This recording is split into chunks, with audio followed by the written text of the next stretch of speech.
Ladies and gentlemen, when you get to be my age, you realize that life isn't just about the video games that you have completed, but also about the video games that you haven't completed. Now, originally, I wanted to make this video a top 10 list, but 10 became 15, 15 became 20, and eventually 20 became 30 video games. But I can honestly tell you that this video will be at least 2 parts, maybe 3, depending on the time constraints that YouTube allows. Now, after having completed my video, top 10 video games that I consider to be masterpieces, I thought we'd take a break this week and look at some of the games that I've always regretted not finishing.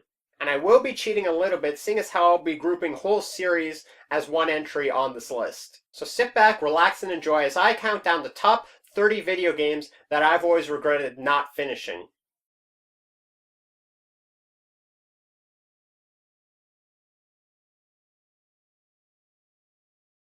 Coming in at number 30 is Borderlands. Actually, Borderlands really doesn't deserve to be on this list because for all intents and purposes, I would have finished this game. I got through about 2/3 of it, and for some reason, the data file that I used to save it on my PS3 named it as corrupt all of a sudden. I must have put 30 or 40 hours into that game, and really, if you've ever lost a video game file for it being corrupt or not saving right, then you know that the last thing you really want to do is jump into that game again right away. It sits there on my shelf and it's such a disappointment, but I will get around to it, seeing as how the new Borderlands 2 game, its sequel, will be released soon in 2012.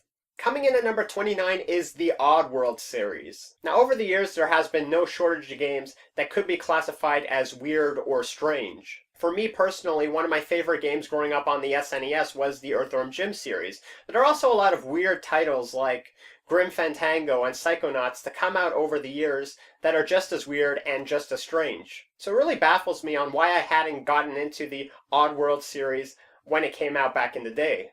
I like to think I was a victim of circumstance in the sense that I never had an original PlayStation or an original Xbox. Now, when I'm talking about the ODDWORLD series, I'm talking about all 4 games, them being Abe's Odyssey, Abe's Exodus, Munch's Odyssey, and Stranger's Wrath. You know, even looking back after all these years have gone by, you really have to hand it to the people at ODDWORLD for taking such a chance on these type of video games. We'd really never seen anything like this before, and all 4 games are kind of contained in their own little universe. They're weird, they're funny, and a lot of them are being re-released on the PS3, and I can't wait to get around and play them.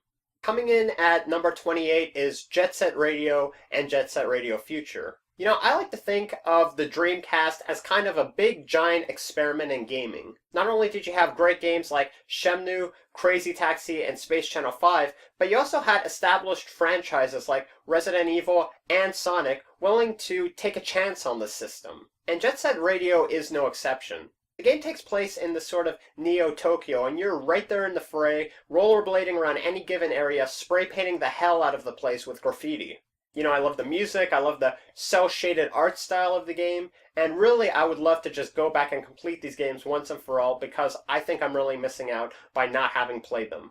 Coming in at reason number 27 is the Persona series, and I gotta be honest with you, I really don't know much about this series other than the fact that these games seem to be a real staple of Japanese RPGs. Now, there are currently no Persona games other than the recently released Persona Arena for the PS3. I know there are a couple games for the PS2 and even more for the PS1. And really I want to know what makes this long-standing franchise as popular as it is. And seeing as how I've never really been that much into RPGs, I'm really looking forward to playing the series. Coming in at number 26 is the Castlevania series. Now, this game spans several decades since its debut on the NES in 1986. And what can you say about the Castlevania series? I mean, they have some of the best level design and platforming than any other series out there. Now, when I'm talking about the Castlevania series, I'm talking less about the more modern titles in the franchise, and more about the ones released for the NES, the SNES, and the PS1. And really, I don't know why I haven't touched this series. I mean, I know it's not because I find them essentially scary, but maybe it's because at the time I found them to be too much of a challenge. The Castlevania games have always remained classics in the hearts and minds of those who've played it, and really, I can't wait to tackle them in the near future. Coming in at reason number 25 is the FABLE series. Now, despite some of the criticisms that have come out from Fable 3, I really do regret not playing Fable 1 and 2.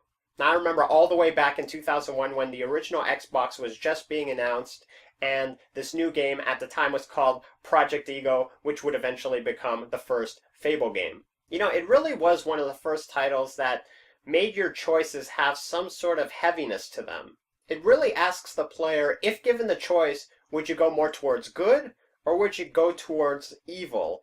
And you really felt the consequences of your actions depending on which side you went on.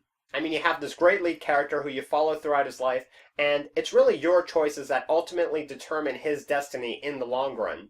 You know, I don't think anyone will disagree with me that the first two Fable games really have their place in video game history, and I can't wait to play each of them and seeing how well they have aged in the decade or so since they've been released. Coming in at number 24 is the F.E.A.R. series, especially the first F.E.A.R. You know, if you were to ask people what are the best psychological horror games out there, the first would probably be the first two Silent Hill games, and the second would probably be the first F.E.A.R. game. You know, the game starts out like any first-person shooter, but the more you play it, the more you realize that something is just not right. You go into this compound and you find all your former friends dead, and you realize that the place is slowly being possessed by this entity known as Alma.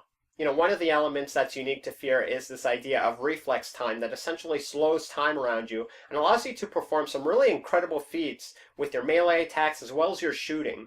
And I'm not going to lie to you, this game has scared the shit out of me, but I think it's about time that I get around to playing it once and for all, so I'm looking forward to it. Coming in at number 23 is Just Cause 1 and 2. Now this entry is actually unique because I've actually played several hours worth of Just Cause 2. You're this commando that's dropped into the series of islands in the Pacific that's ruled under a dictatorial regime, and it's your job to clear them out one section at a time. I think the second game kind of lacked focus in the sense that you're just dropped into this big area and you're left to your own devices, and really it's hard to figure out where you have to go.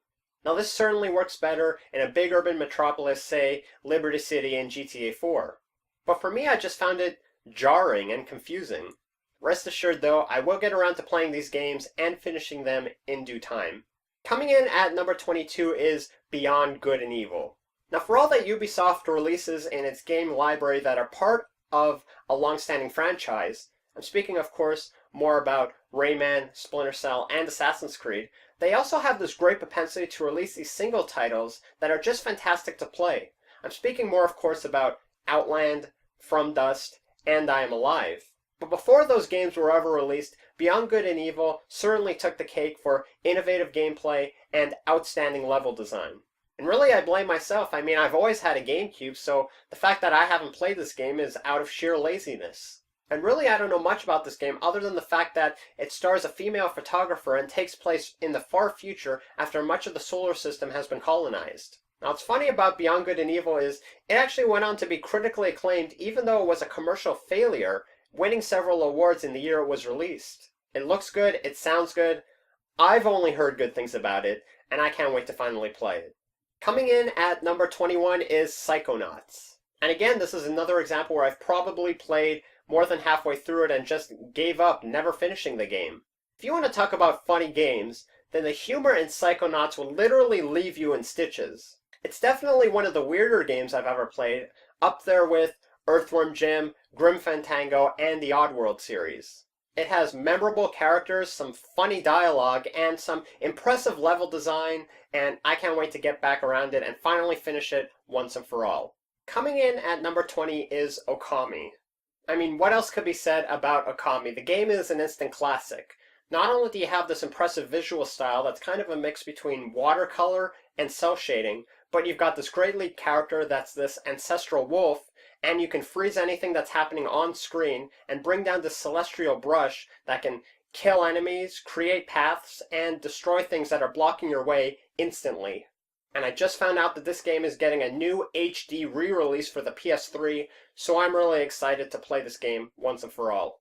Coming in at number 19 is Portal 1 and 2. And me and Valve actually go back a long way when the first Half-Life game was released in 1998, and since then I've played just about every iteration of Half-Life that's been released. But you might actually be surprised to know that I actually haven't touched either of the Portal games. I remember when the Orange Box was released all the way back in 2005 and seeing Portal for the first time. I mean, the portal gun is one of the greatest weapons in video game history. Now, I like to think that both games inside Aperture Laboratories both take place within the Half-Life universe. But really, they could just be separate entities unto themselves. I mean, you're this girl who, for some reason, is stuck inside this place called Aperture Laboratories, and you really don't know if it's being controlled by humans, or is it just being controlled by robots and AIs. I mean, it really is one of the first-person puzzle games out there, and not only are there great puzzles in the game, but there's a real sense of mystery about the game as well. Coming in at number 18 is Viewtiful Joe 1 and 2, and again, I chalk this one up to laziness because, yes, I've had a GameCube, and these games were originally released for the GameCube, and I just never got around to playing them. Now again, this is one of those little gems that was released by Capcom several years ago, and I gotta be honest, again, I really don't know much about this game. I know one of the big selling points was the fact that you could stop time, speed up time, and reverse time at any given moment. But it also had this great comic book style to it that I think appealed to a lot of people. I mean, Viewtiful Joe is definitely one of the smaller games on this list when compared to a lot of the RPGs that made it as entries, but I think it's just one of those opportunities that I unfortunately passed up when it was first released, and I can't wait to play it just like all the other games on this list. And following that entry is number 17, Pikmin 1 and 2. And again, these two are games that I've always regretted not playing, seeing as how I've always had a GameCube in my possession. I don't think anyone will disagree with me that Pikmin is one of the most original franchises to be released recently by Nintendo. Now, I know you play a small astronaut who relies on the Pikmin to help salvage materials around him so that he could get his spaceship up and running again. But other than the fact that this game has a really strong Lemmings vibe to it, I really don't know that much about the gameplay. You know, others might snicker at the fact that I put this game franchise on the list, but really it looks just playful and fun, and I'm looking forward to playing it somewhere down the line. Coming in at number 16 is Dead Space 1 and 2. I've heard that Dead Space 2 is definitely one of the best survival horror games ever created. I also know its sequel is just overall a much bigger game that built upon the original. One of the big selling points of Dead Space was you couldn't just outright kill the enemies, but you actually had to hack off and dismember all of their limbs before you can kill them for good. You know, much of the game takes place in these narrow, claustrophobic hallways of this abandoned space station, and because of that, it really adds to the tension and atmosphere of this game. One of the things that was definitely innovative at the time was the fact that there are no heads-up displays. I mean, everything from the menu system to your health is shown on this kind of augmented reality system. I mean, in terms of horror games, these two definitely rank up with the best of them, and I can't wait to get scared when I definitely decide to tackle this award-winning franchise. Thanks for watching. As always, feel free to rate, comment, and subscribe to my channel.